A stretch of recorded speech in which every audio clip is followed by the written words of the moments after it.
I was a new hire, and she had been working in the salon for over 2 years. Unbeknownst to me, she was the lead most popular stylist in the salon, and I was the newbie who had potential but not something that would threaten her rise. Her name was Lisa, and although I got some quirky looks from her early on, I could never imagine that I was somehow her competition. I didn't make much of it at first, but then one day, an old client came to the salon and Lisa wasn't available. She had been running late, but the client was her regular. The owner of the salon asked me if I would be comfortable catering to her needs, and I eagerly said that I would love to. The client was apprehensive at first, but she needed to go somewhere and reluctantly sat before me. She needed a haircut and her nails done. I always had a special talent with cutting hair, and it was a skill set that I developed and perfected quickly with ease. I brought forth all my focus and grit to give her the special treatment. Halfway into our conversation, Lisa walked in, and her jaw dropped, seeing her client sit before me, conversing and sharing the details of her day. The client liked to talk, and I indulged her. The topic at hand was harmless gossip. We were laughing, having a good time, and enjoying each other's company. I could see that Lisa was not happy, but honestly, I couldn't care less. I was never one for unhealthy competition. I wanted to do the job at hand.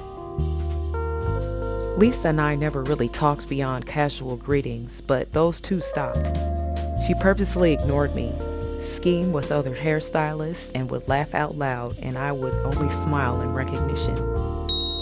Once she told an unfortunate lie about me to the owner of the salon, that customers were not happy with me and that they had complained to her.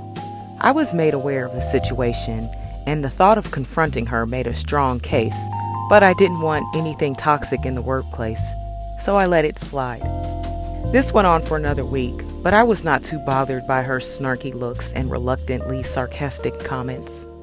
A week later, her longtime client, whom I had only attended once, came back and asked if I was available. She was a middle-aged lady named Mrs. Williams. I wasn't available, but Lisa was. She asked Mrs. Williams to come sit in front of her, but she refused and opted to wait until I was free. "I like this new stylist that you have hired. She's peaceful like a dove. I will wait for her," Miss Williams said, and the whole salon heard it. I smiled at the remark, but Lisa was furiously out of her wits. I mean, she lost it. She couldn't bear the sight of this stylist who was fresh out of beauty school being the new special or popular and taking all the spotlight. "You are not better than me. I have been here for over 2 years and nobody does the work better than me. I'll take care of you," she said to me, and before I could respond, she walked away and left the salon as if that was some sort of statement. I could only smile and let my work do the talking. Well, what do you know? Mrs. Williams did not like her attitude and started showing her nails, that I did, to all the waiting customers. Everyone was positively enthralled and fascinated, and they all wanted my services over Lisa's. All of that without me having to say another word. It was a memorable day because all the customers changed their appointments from Lisa to me. When Lisa returned from God knows where, there wasn't anybody waiting for her. When she walked back into the salon, the look on her face was that of confusion and defeat. Meanwhile, I was the eagle scouting the skies, and everyone wanted my services because I was confident in my work and paid attention to the needs of my clients instead of indulging in useless and petty competition. Mrs. Williams winked at me, and the owner of the salon saw that nobody was willing to work with Lisa, as everyone preferred me. "Look here, she has stolen all my clients. I told you she has evil forces aiding her rise. She isn't the angel everyone thinks she is," Lisa said to the owner, and a loud laughter led by Mrs. Williams followed. She had fallen so below as to blame that I had the devil himself helping me and cutting people's hair. So I'm a witch now. Really? That's news to me.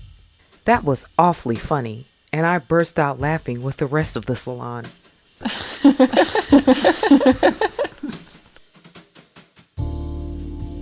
The salon owner asked us both to the side and told Lisa that she needed to get her act together. Lisa apologized to me and we agreed to be civil for the sake of the clients in the salon. I even went as far as to ask some of the clients in the salon to go to Lisa. Most of the clients agreed, but Mrs. Williams wouldn't budge. So I promised her that I would cut her hair going forward, and she promised me that she would tip me substantially if I did. I mean, who can turn down such an awesome incentive?